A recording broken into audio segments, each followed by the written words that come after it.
Sí. Falta muchísimo, pero bueno.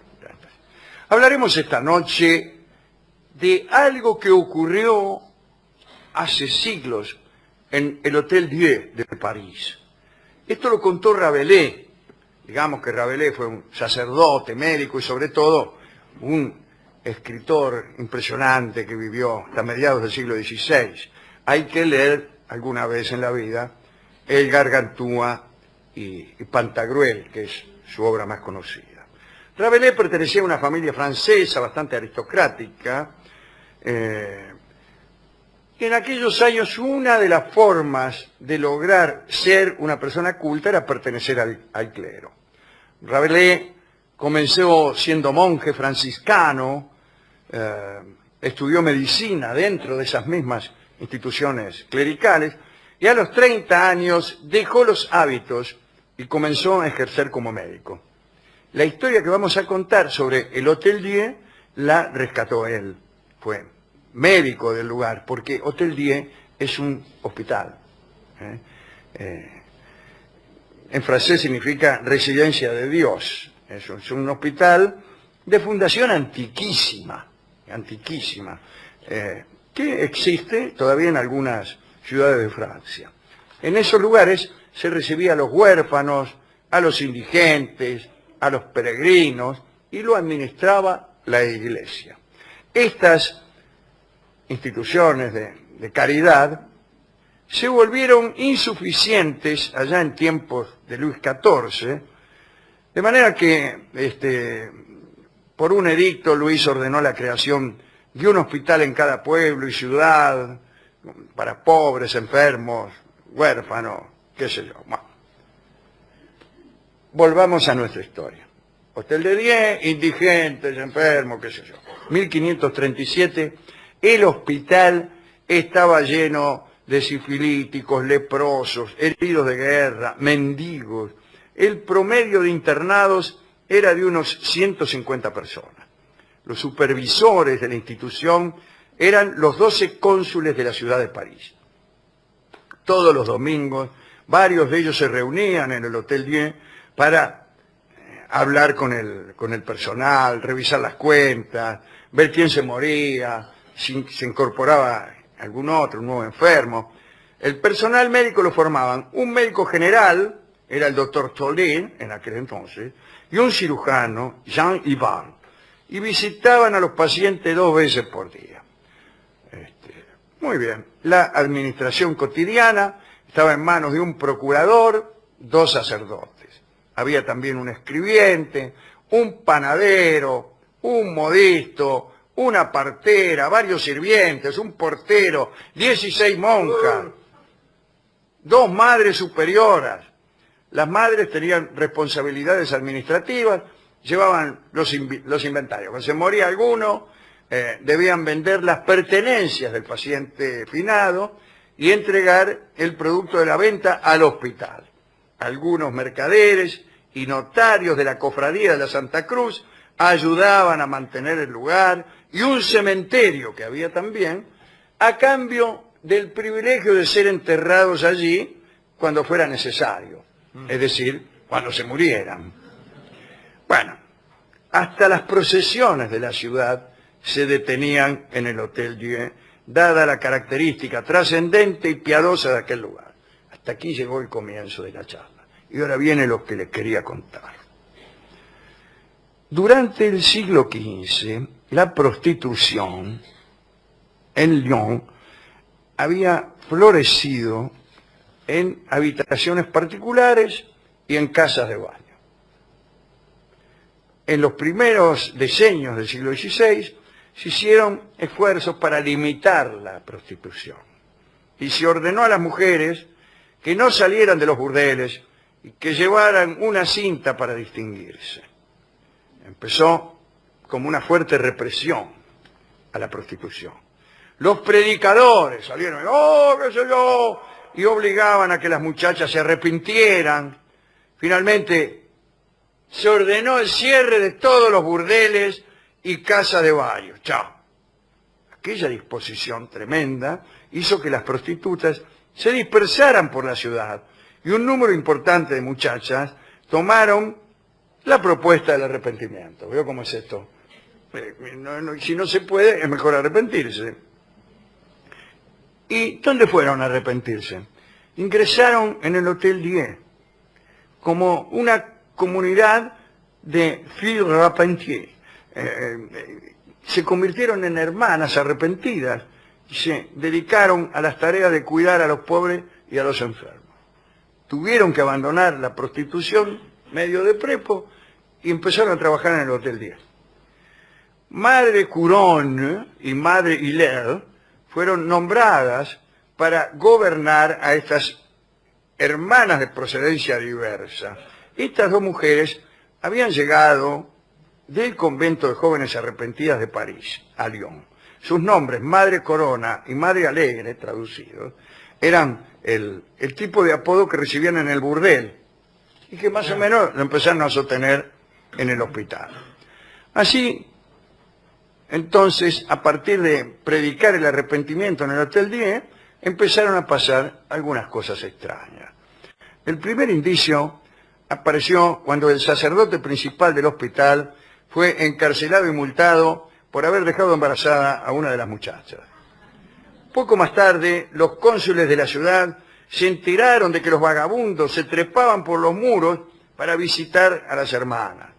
Tuvieron que hacer los muros más altos y poner guardianes. En algún caso, debieron atender a los que trepaban porque se caían y se lastimaban. Llegaron quejas a las autoridades porque algunos sacerdotes denunciaron que las muchachas del Hotel Dieu empezaron a cobrar para cantar un salve en la capilla todos los domingos.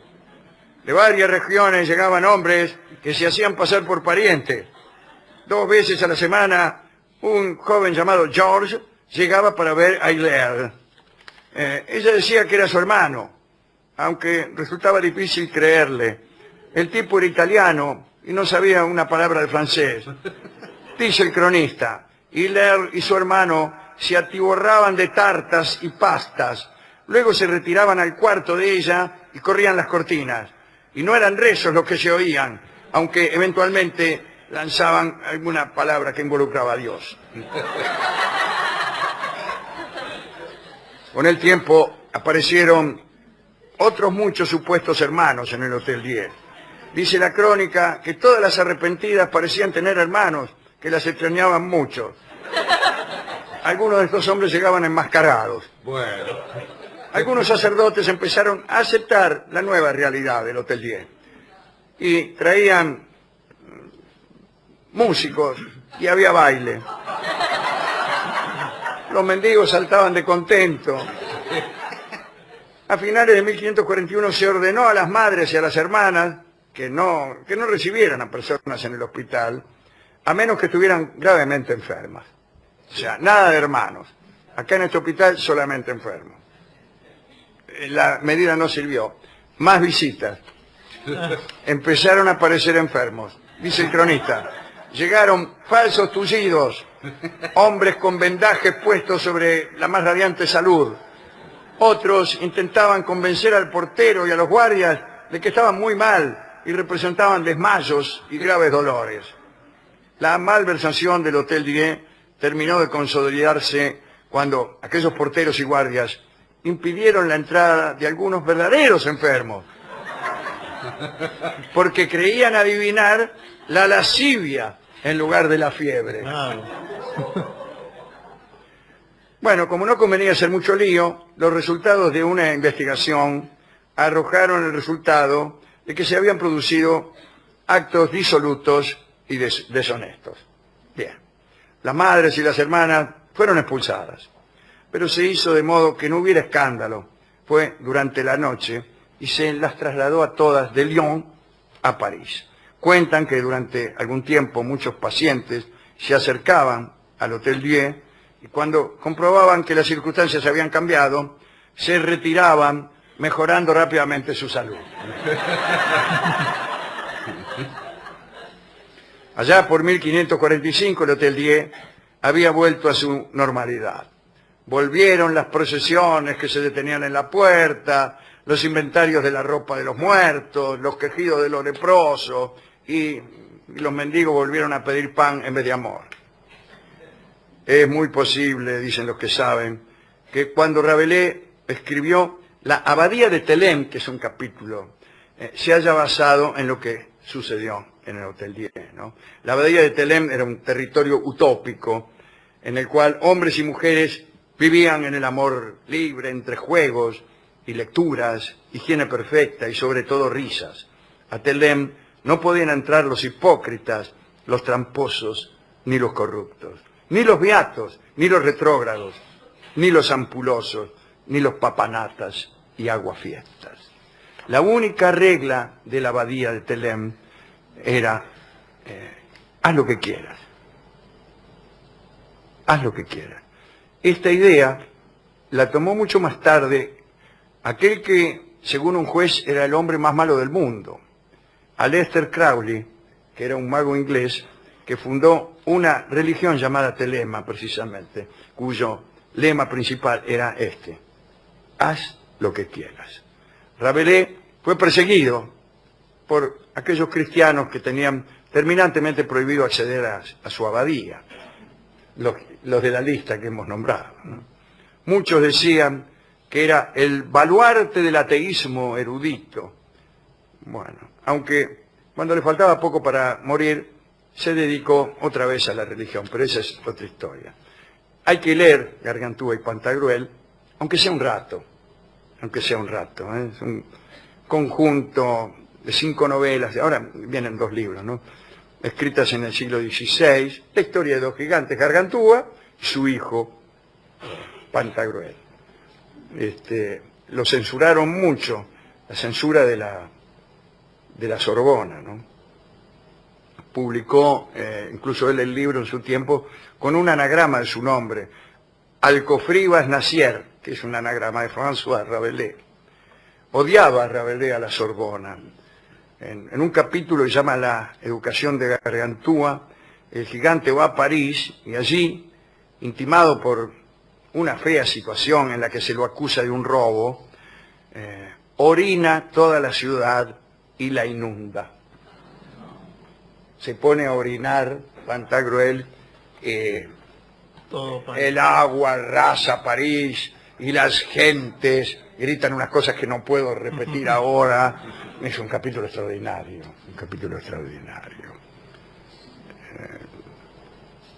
me gustó a mí también, tampoco puedo decirlo, solo diré el título del capítulo. Es del increíble limpiaculos que inventó Pantagruel. Se llama un capítulo. Con esto yo atraje a mis hijos, que eran muy niños, a la literatura.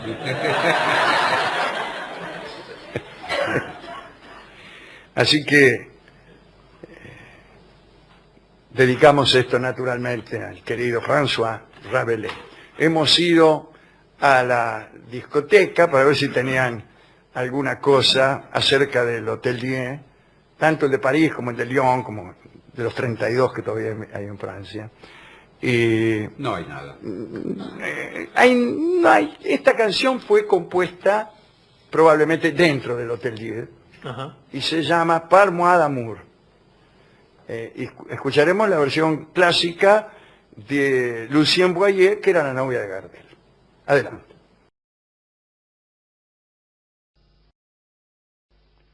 Hablaremos hoy sobre los gemeres rojos, o como quiera que se diga.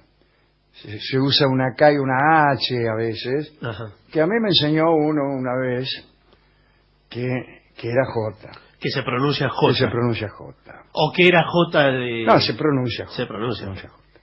Los gemeres rojos. Acá el historiador marxista, el famoso historiador Eric Hobsbawm, que contó que cuando Estados Unidos se retiró derrotado de Vietnam, el comunismo avanzó en la región, pero de distintas maneras. Y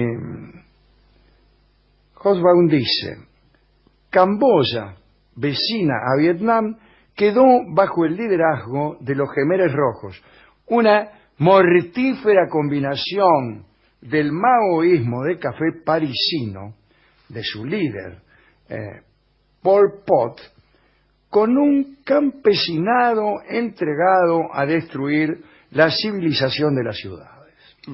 El nuevo régimen asesinó a sus ciudadanos en cantidades espeluznantes hasta que fue apartado del poder por una invasión vietnamita que restauró un gobierno humanitario en 1978. Esto es lo que dice Kaufmann. Ahora, lo que vamos a contar es lo que hicieron los Khmeres Rojos cuando gobernaron en Camboya entre 1975 y el 79. Se llama Indochina a los territorios que fueron colonias francesas de Asia, como Laos, Camboya, Annam, Tonkin y Cochinchina. Claro, se suma Vietnam porque es mentira que se llame Indochina a las colonias francesas. Se llama Indochina a los que forman parte de una península. Es un concepto geográfico, no político. Bien, retrocedamos un poco en el tiempo y resumamos. Allá en el siglo XIX y hasta mediados del XX, Camboya era un protectorado francés. En 1953, después de la ocupación japonesa, el país declaró su independencia. Bueno, somos independientes, chao. Vietnam, algunos años más tarde, el vecino, ¿no? Vietnam, entró en guerra, como sabemos, con los Estados Unidos. En ese entonces, el gobernante de Camboya, que era el príncipe Norodom Sihanouk, se declaró neutral. Dice, yo soy neutral. Esto no le gustó a los Estados Unidos, porque ellos necesitaban aislar a los vietnamitas. Por lo tanto, bajo las órdenes del presidente Nixon, se bombardeó Camboya y se armó un golpe de Estado para decirle adiós al príncipe Norodom Sihanouk, que salió rajando y se refugió en China.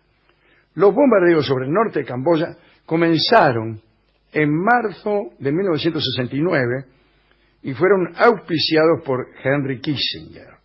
Camboya recibió 539.000 toneladas de bombas, es decir, 3 veces más de las que Estados Unidos lanzó contra Japón durante la Segunda Guerra Mundial. En un territorio mínimo. Sí, bueno, Japón también. Japón también, sí. Los bombardeos causaron la muerte de 500.000 de personas. Asumió el gobierno Lon Nol, un general que era amigo de los norteamericanos. Y fue entonces cuando apareció un movimiento insurgente comandado por aquellos intelectuales de café parisino de los que hablábamos, que se dieron a conocer como los Khmeres Rojos. Estos tipos, refugiados en la frontera de Vietnam del Norte, se prepararon para asumir el poder en Camboya. Eso fue cuando los norteamericanos y su títere, el general Lon Nol, fueran expulsados de la región por los vietnamitas. Y como bien sabemos, eso fue precisamente lo que sucedió. El nacionalismo, el odio a los norteamericanos, era tan fuerte que cada vez más y más campesinos empezaron a sumarse a los Khmeres Rojos. Sus líderes promovían ideas maoístas de comunismo agrícola, anticapitalista, pero, según vimos que dijo Eric Hobsbawm, más que reformistas agrarios y humanistas, sus integrantes resultaron ser locos deplorables. Los jerarcas de los Khmeres Rojos se autodenominaban Anka Loeu, la organización superior. Mientras el grupo de ideólogos predicaba las virtudes de la vida rural, ninguno había realizado trabajos manuales ni campesinos. El más importante del grupo se llamaba Salot Sar y fue conocido, sigue siendo conocido, con el nombre de Pol Pot. Había estudiado en la Sorbona, en París. Lo llamaban hermano número 1. El segundo en el escalafón era Nuon Chea, el hermano número 2, y así. Y así todos. En 1973 se produjeron los primeros éxitos de los Khmeres Rojos, ¿no? El 60% del país quedó bajo su control. Cuando Estados Unidos se retiró de Vietnam, los Khmeres Rojos avanzaron sobre la capital de Camboya, Phnom Penh en realidad, porque es PH, y tomaron el gobierno. El general Lon Nol, aquel amigo del norteamericano, huyó a Hawái. En un comienzo los camboyanos estaban felices, ¿no? Era para ellos el fin de los bombardeos, de la guerra, pero pasó otra cosa. Los Khmeres Rojos empezaron a administrar en abril de 1975. Llamaron a su patria Kampuchea Democrática. Se restauró al príncipe Norodom Sihanouk, ¿se acuerda? El que había sido echado por Nixon. Pero era tan solo una figura protocolar. Inmediatamente los Khmeres Rojos iniciaron programas de ingeniería social con el fin de terminar con las ciudades y con todo aquello que tuviera algún vínculo con el pasado. Terminar con las ciudades, dije. Sí, terminar con las ciudades. El plan se llamó el Gran Salto.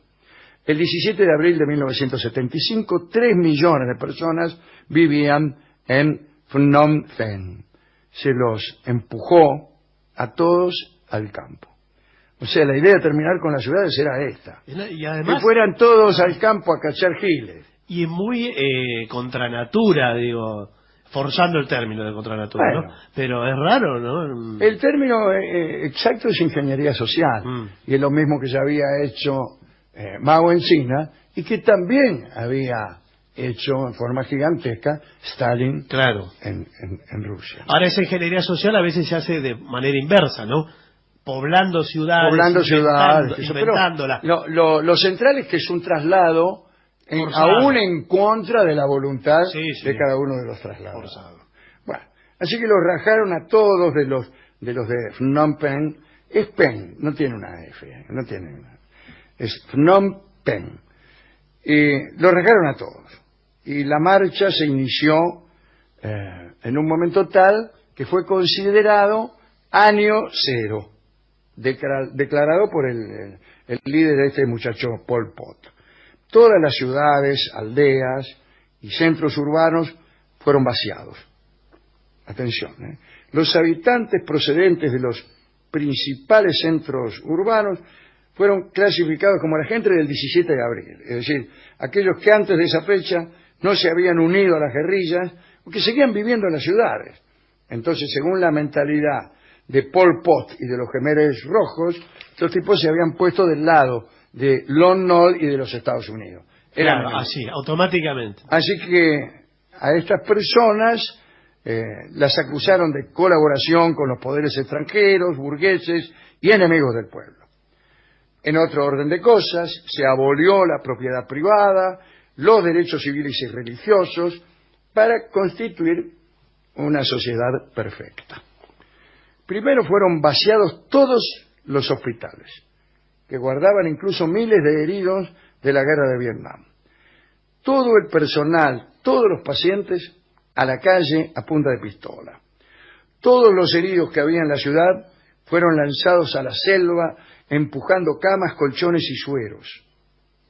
Fueron destruidos todos los documentos y archivos.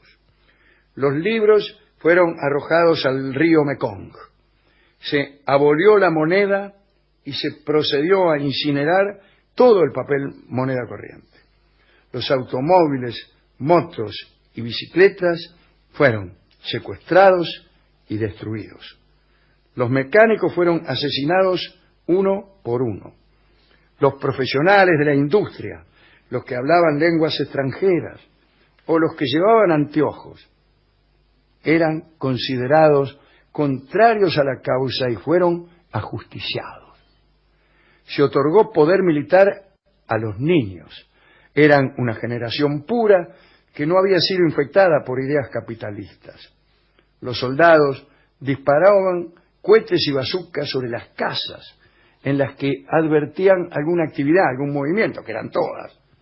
Se cortó el suministro de agua.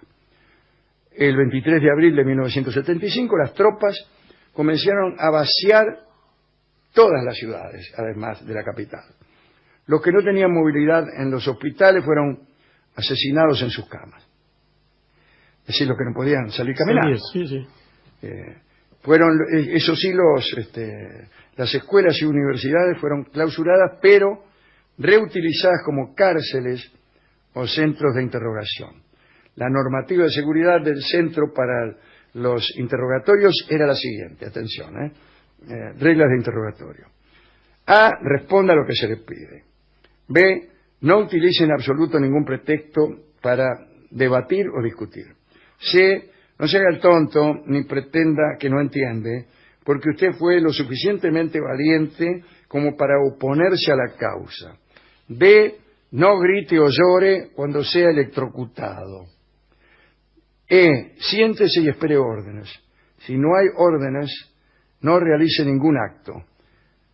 F, no intente, por favor, esconder su rostro y su traición a la revolución. G, por cualquiera de estas normas que no cumpla, usted recibirá latigazos y descargas eléctricas. No me diga que no es espeluznante. Pero es tan espeluznante que parece una idea literaria. Así es. Parece novelesco. Es espeluznante y no muy conocido. No. Ya terminamos. Muchos grupos fueron asesinados en masa. Por ejemplo, mendigos, prostitutas, maestros y muchos estudiantes.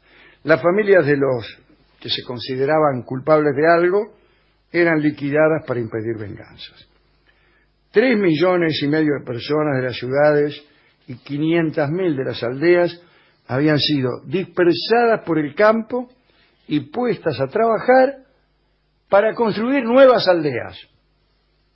La ruralización forzosa se materializó en campos de trabajo donde se laburaba 20 horas de 24 y un día de descanso de cada 10. Se prohibieron las relaciones sexuales, que si no había tiempo. Sí, el adulterio o la fornicación eran castigados con la muerte. Y se aplicó la sentencia de modo implacable.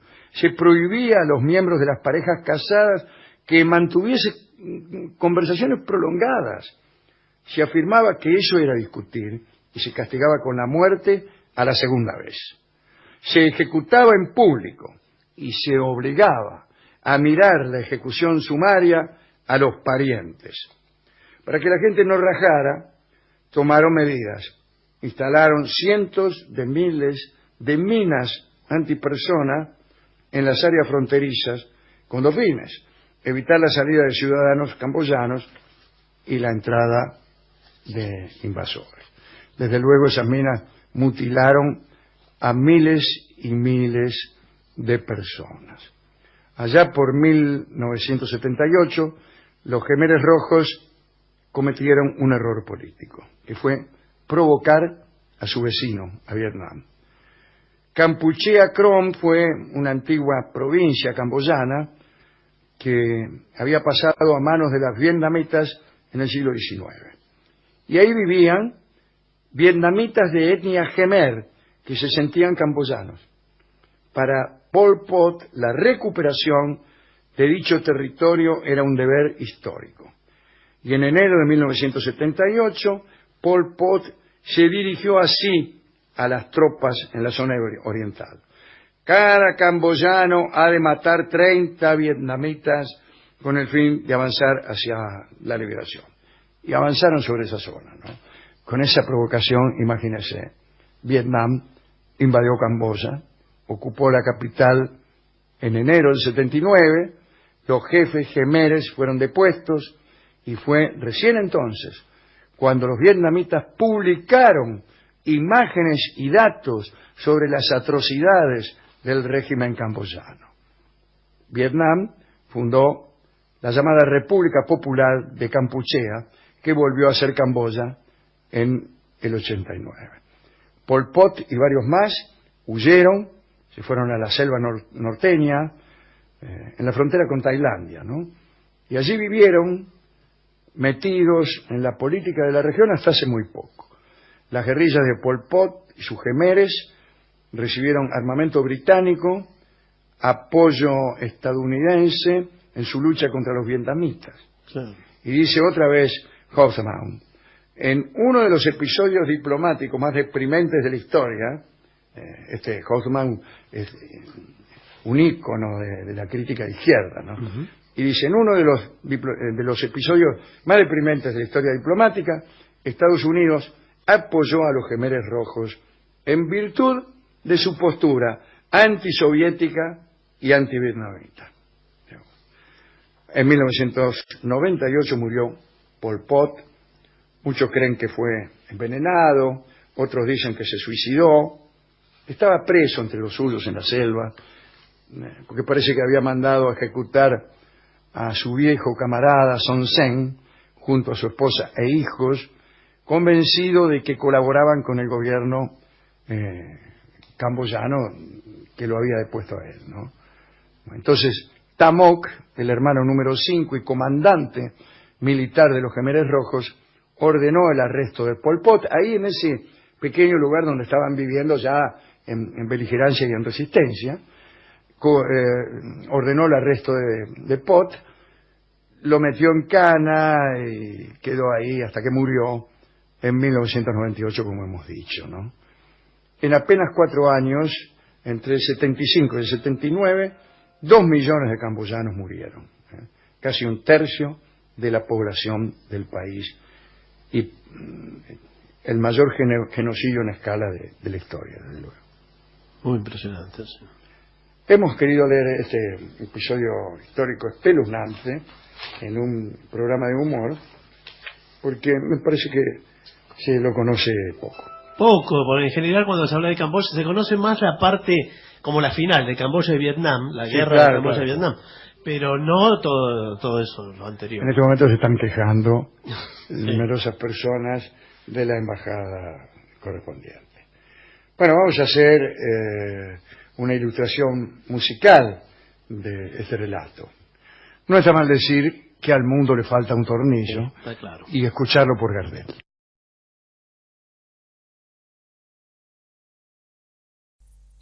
Bueno, vamos a hablar de Anseo y del final de la vida de Anseo y un interesante diálogo. Anseo era el timón de la expedición de los argonautas, el que manejaba la Argos. El segundo timón, después de la muerte de Tiflis, aparece Anseo ahí conduciendo. Y el mejor de los timoneles conocidos. Y fue también el último en morir de todos los argonautas. Saben ustedes, los argonautas fueron los que marcharon en busca del vellocino de oro, aquella piel áurea que había en la Cólquida, en el Mar Negro. Ya hemos hablado de ellos. Bueno, el timón de esa nave era Anseo, y el último sobreviviente de todos los que habían estado en la Argos. Y ya al cabo de su vida fue abandonado después de unos líos en el oeste del mundo, al sur de Mallorca. Mallorca, la mayor de las islas llamadas de las Hespérides, o también de los honderos porque tiraban con ondas, o también de los hombres desnudos. Los isleños no lo mataron, como era común. Con cierto desprecio lo condujeron ante la gran sacerdotisa y gobernadora que vivía en la cueva del Drach, que quizás es la cueva del diablo. Ahora bien, si es que había una sacerdotisa y gobernadora, es evidente que adoraban a la diosa Triple. Toda la Europa meridional anterior a las invasiones, toda esa raza anterior a las invasiones arias, esa raza morena y un poco achaparrada, que aún subsiste, era adoradora de la triple diosa.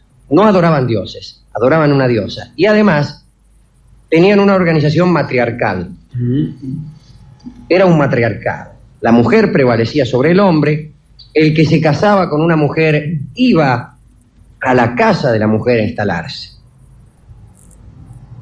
La generación se tomaba por la mujer, llevabas el apellido de tu mamá, y gobernaban desde luego las mujeres. Y eran sacerdotisas las mujeres, y las casas reales eran casas de mujeres. Y las diosas necesariamente. Y la diosa necesariamente era la diosa Triple. ¿Por qué Triple? porque era al mismo tiempo niña o adolescente, mujer, o sea, doncella, madre y anciana, bruja. Dicho esto, vuelvo a Anseo, a quienes los hombres lo llevaron ante la gran sacerdotisa. Pero esta cueva del Drach, donde estaba la sacerdotisa, era una de las entradas del infierno, la más lejana de Grecia, de todas las muchísimas entradas al infierno que hay, de las cuales haremos algún día un catálogo por si alguno de nuestros oyentes desea entrar al infierno sin dificultad. Algunas de las entradas famosas al infierno, bueno, el escote de una cierta señorita que yo conozco. Pero al llegar frente a la cueva de la gran sacerdotisa, sucedió que ésta estaba en un cierto trabajo de adivinación, y entonces envió a Anseo al otro lado de la isla para que lo juzgara y dispusiera de él su hija, la ninfa de la sagrada huerta de naranjos, en Deia. ¿Huerta de naranjos, dirán ustedes? Sí, huerta de naranjos. Una huerta de naranjos que se llamaba la huerta de las Hespérides. Fue escoltado Anseo a través de la llanura y de las montañas escarpadas por un grupo de hombres desnudos. Iban desnudos porque también se llamaba esa isla la isla de los hombres desnudos, no por ello iban desnudos, al revés. Pertenecían a la hermandad de la cabra, marcharon a paso ligero, por ahí se prosternaban ante unos ciertos monumentos de piedra, llegaban a veces a encrucijadas de 3 caminos, a trivios, y ahí daban grandes vueltas para no acercarse a ciertos matorrales triangulares rodeados de piedra. Es decir, tenían sus supersticiones. Al fin llegaron a Deia. Anseo, con los pies doloridos, encontró a la ninfa de las naranjas, sentada muy erguida sobre una piedra, cerca de un manantial caudaloso que brotaba directamente de una roca y que regaba la huerta de naranjas. Muy bien. La ninfa se dirigió a Anseo. Anseo ya sabía que era muy peligrosa. Respondió con reverencia, mirando al suelo y utilizando la lengua pelasga, no la lengua griega, la lengua pelasga, la lengua anterior a la invasión de los aqueos, de los jonios, de los dorios. Se sabe que todas las ninfas del huerto poseen la facultad de echar el mal de ojo. Entonces, Anseo no miraba directamente. Anseo también sabía que no debía decir nada a la ninfa que no fuera una respuesta a sus preguntas. La ninfa mandó retirarse a los hombres cabra, gente sencillas, tranquilas, ojos azules, patas cortas. No usaban ropas, pero se untaban para protegerse del frío, aquellos hombres desnudos, con grasa de chancho. Es decir, no se ponían ropa. Cuando tenían frío, se ponían un poco de grasa de chancho.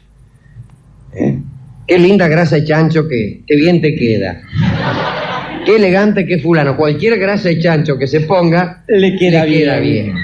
Esta costumbre, debemos decir, también se ha conocido por estos pagos, no en estas generaciones, pero bueno, cualquiera de las tribus que anduvieron por aquí solían hacer lo mismo, no con grasa de chancho, sino con grasa de los animales que teníamos a mano en esa época. Llevaban colgadas unas bolsas de cuero, dentro de las bolsas llevaban piedras pulidas por el mar, y en la mano llevaban una honda, porque los tipos tiraban con la honda. También llevaban otra gomera. Gomera está mal dicho, eran ondas, no gomeras. No tenían el palito ese en forma de Y, sino que eran una llevaban tira. Otra arrollada a la cabeza y otra la usaban de taparrabo. ¿Perdón? Usaban una onda como taparrabo. Suponían estos hombres que muy pronto la ninfa les iba a ordenar que mataran al forastero. La huerta de estos árboles de naranjas, de doradas naranjas, tenía 50 árboles que estaban custodiados por una serpiente descomunal, que 50 Hespérides, así se llamaban las ninfas, alimentaban diariamente. La naranja era entonces la misma fruta que es ahora, una fruta dorada, pero era desconocida en el resto del mundo. En ningún otro lugar conocían la naranja. Se comía solo una vez al año, en el solsticio de invierno. Y gracias a la naranja se decían que en aquellas islas todo el mundo vivía tanto como deseara. Nadie se moría nunca. Solo que al envejecer, las personas, por cortesía, para no convertirse en un estorbo, se suicidaba. Bien, tenemos... Bueno, después aclararemos. La ninfa de las naranjas era alta, hermosa, había dado a luz ya a 4 hermosas niñas, y la más pequeña de ellas la iba a suceder en su cargo, así como ella, que era la hija más pequeña de la gran sacerdotisa, iba a suceder a su madre cuando muriese. Y empieza a preguntarle a Anseo. Está bien claro que era un régimen matriarcal. Y en el régimen matriarcal el hombre tiene poquísima importancia. Y la ninfa le pregunta al forastero, que es Anseo, ¿por qué te han abandonado? Me han abandonado, dice Anseo, por observar el antiguo ritual de la diosa en el mundo de estos griegos, que obviamente adoran dioses masculinos. La ninfa le habló de Hércules, que también había estado en aquel pago para buscar la manzana de las Hespérides, las manzanas de oro que custodiaban las Hespérides. ¿Y qué creen que eran las manzanas de oro que custodiaban las Hespérides? Que hubiera podido parecer una naranja a los ojos de alguien que nunca había visto una manzana de oro. Las manzanas de las Hespérides no eran manzanas, eran naranjas. Y Hércules había sido compañero de Anseo porque había integrado, por un rato al menos, la tripulación de la Argo. Y Anseo le dijo, ¿cómo? Hércules dijo que él adoraba a la triple diosa. Sí, eso es lo que él dijo a mi madre hace muchos años cuando vino aquí. Pues mentía, dijo Anseo. Nunca adoró a la triple diosa, pero era un hombre muy astuto. Dice, pensar que mi madre le ha dejado compartir su lecho. No haga caso. Oh, cómo mienten estos hombres, bla, bla, bla. La ninfa contó. ¿Sí? Aquí tenemos algunas costumbres. Por ejemplo, a ningún hijo varón de una familia real se le permite vivir más allá de la segunda siembra. En las familias reales solamente siguen viviendo las mujeres. Los varones viven un tiempito y después los matan. Los despedazan y los arrojan allí donde se siembra cebada, para que los restos del niño mejoren, abonen la tierra. Y Anseo dice, pero a ninguna sacerdotisa se le ha ocurrido entregarle en secreto a su hijo varón a una madre adoptiva, por ejemplo, para que la criatura pudiera sobrevivir. No, dice, aquí ninguna mujer engaña a la diosa. Y Anseo le pregunta, ¿y nunca sacrifican en lugar del niño a un becerro, a un cabrito? No, aquí somos gente seria e inocente, no hacemos esas cosas. La ninfa le pregunta, ¿quiénes son los griegos? Ese pueblo nuevo que ha reemplazado a los cretenses. Que hace mucho tiempo a esta isla llegaban barcos cretenses y ya no vienen más. Sí vienen griegos, que son personas mucho más difíciles en el trato, más oeces. Y Anseo le cuenta que un señor Teseo ha terminado con la flota de Creta y que han venido a reemplazar a los pelasgos y a los cretenses, a los antiguos habitantes de Grecia, unas personas nuevas que han instituido una religión que se llama olímpica y donde hay un dios que es Júpiter, que es el padre de los dioses. Y la ninfa pregunta, ¿cómo es posible que una tribu adore a un padre? ¿Qué es un padre?, pregunta la ninfa, sino un instrumento que una mujer utiliza de vez en cuando para su placer y para poder convertirse en madre. Y se ríe, le parece absurdo. Un hombre es un instrumento, dice. Lo ponemos en el suelo, boca arriba, y nos subimos sobre él para conseguir placer. Y después lo dejamos. Eso es un hombre y nada más. Y empieza a cargarlo a Anseo. Dice, supongo que estos padres amamantan a sus hijos, siembran la cebada y dictan las leyes, como hacen las mujeres, tareas femeninas. Y Anseo contesta, los griegos razonan así. Ya que las mujeres dependen de los hombres para su maternidad, los hombres son más importantes que ellas. Y la ninfa dice, pero eso es un razonamiento de locos. Es como si pretendieras que esta astilla de pino es más importante que yo misma, porque la uso para mondarme los dientes. La mujer es siempre la principal. Ella es el agente, él solo el instrumento. ¿No es acaso la mujer quien gobierna en la cueva? Bueno, Anseo dice, con los griegos es al revés. Cada hombre elige a la mujer que desea convertir en la madre de sus hijos, la vence con la fuerza de sus deseos, e incluso le ordena que se acueste boca arriba. ¿Cómo es esto? Así. Dice la ninfa. Sí. En la casa, él es el amo, y si la mujer lo enoja, la manda a casa de su padre. ¿Cómo a casa de su padre? Pregunta la ninfa, ¿y quién siembra la cebada? Bueno, los griegos no comen cebada. Comen carne asada, queso, leche, miel y ensalada silvestre. No saben nada de cebada. Y pregunta la ninfa, ¿y cómo se determinan los clanes, las familias entre los griegos? No me dirás que determinan las generaciones a través de los padres en lugar de las madres. Sí, la paternidad es lo único que tienen en cuenta al determinar su genealogía. Eso es absurdo, dice la ninfa. Es claro e indiscutible que la pequeña Core, y señala a una de sus hijas, es mi hija, ya que la partea la extrajo de mi cuerpo. Ahora, ¿cómo puede saberse con certeza quién fue el padre? La fecundación no proviene necesariamente del primer hombre de quien gozo en la orgía sagrada, dice ella. Bien puede provenir del sexto o del noveno. La respuesta.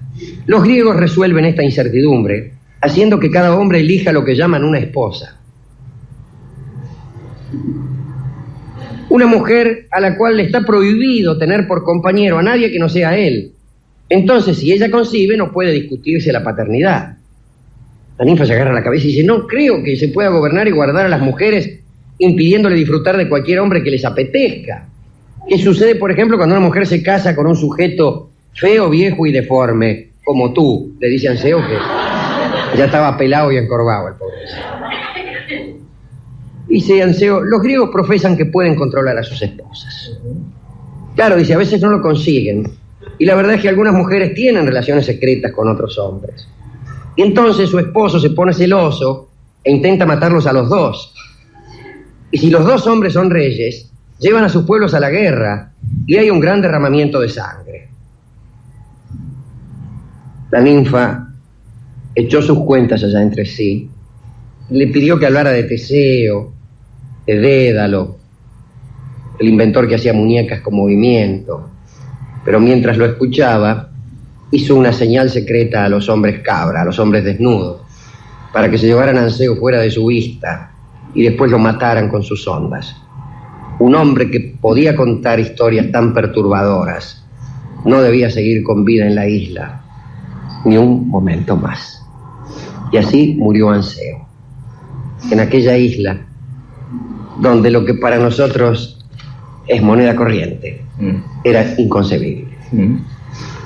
Es una linda historia. Es muy linda.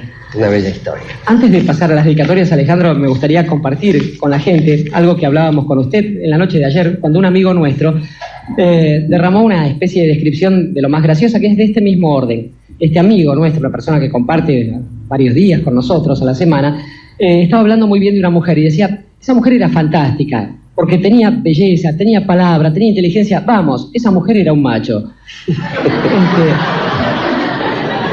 Creo que lo conozco. Usted lo conoce, él lo decía en serio. Es de este orden también esto, ¿no? Es de este orden, esa morbosidad de lo matriarcal o de lo patriarcal. Pero esta especie de visión poética de un encuentro entre Anseo, que venía de la sociedad patriarcal recién instaurada por los invasores griegos, y la mujer que venía de la sociedad matriarcal, es muy reveladora de cómo suena lo cotidiano descrito en forma extraña. Es un recurso literario muy viejo, pero también muy noble y muy eficaz. Pero ¿a quién dedicar este diálogo inconcebible? Yo sé, Alejandro, que esto seguramente traerá malas consecuencias para ella es mi mala fama entre las queridas personas que integran nuestra audiencia, pero yo me permitiría hacer la dedicatoria a esos pueblos arios que bajaron del norte y se instalaron allí y produjeron este estado de cosas, en este sentido. Esos mismos pueblos arios que usted nombraba antes no desconocieron, no dejaron de reconocer en ningún momento la neta y clara superioridad femenina respecto de la otra mitad de la especie. Lo que dijeron es, si hay un sector de la especie tan superior, no le dejemos el poder porque eso sí traerá malas consecuencias. Dejémosla nada más que sean nuestras adoradas madres, que sean las adoradas mujeres aquellas por las que damos la vida, las hijas por las que damos nuestros ojos, y hasta démosle incluso esos otros lugares de la alegoría, de la metáfora inmediata, la patria, la libertad, la vida y la muerte. Pensaba en un amigo de este programa, un querido amigo de este programa que es Robert Graves, que encontró otra forma, además, de lealtad, casi diría doble. Uno vive como un hombre, ejerce su vida como un hombre y circula en la sociedad como un hombre. Y también puede tener una devoción por la triple diosa, por Leucotea, por la diosa blanca, con los sucesivos nombres que ha tomado esta deidad a lo largo de la historia. Y esa devoción es la que se ejerce desde la literatura. Se decía entonces, y se sigue diciendo ahora, que la primera obra importante de un poeta, de un escritor, le debe estar consagrada a través de sus versos, a través de sus ideas, a través de sus palabras, a través de sus reflexiones, de sus pensamientos. Digo entonces que estos pueblos permitieron este estado de cosas y así fue posible que uno pudiese saber que primero, por esta alteración de las cosas, hay que saber sufrir. Después recién se puede aprender a amar. Después hay que partir como parten los héroes y en general no es conveniente volver. Y si uno vuelve, hay que andar sin pensamiento. Graves sabía esto y sabía también, dijo alguna vez, que su musa inspiradora era siempre la mujer que él amaba. Totalmente. Me parece bien eso. Graves también sabía mucho de las naranjas de Mallorca, porque él vivió allí y murió allí, murió en Mallorca. Y sabía que las manzanas doradas de las Hespérides que Hércules había ido a buscar no eran de oro, y que no eran manzanas, que eran naranjas. Así como algunos dicen que aquel árbol de la tentación no era un manzano, sino un naranjo. Y entonces, para Graves, para los poetas, para las mujeres todas, para la diosa triple encarnada, un amigo del programa canta Naranjo en flor.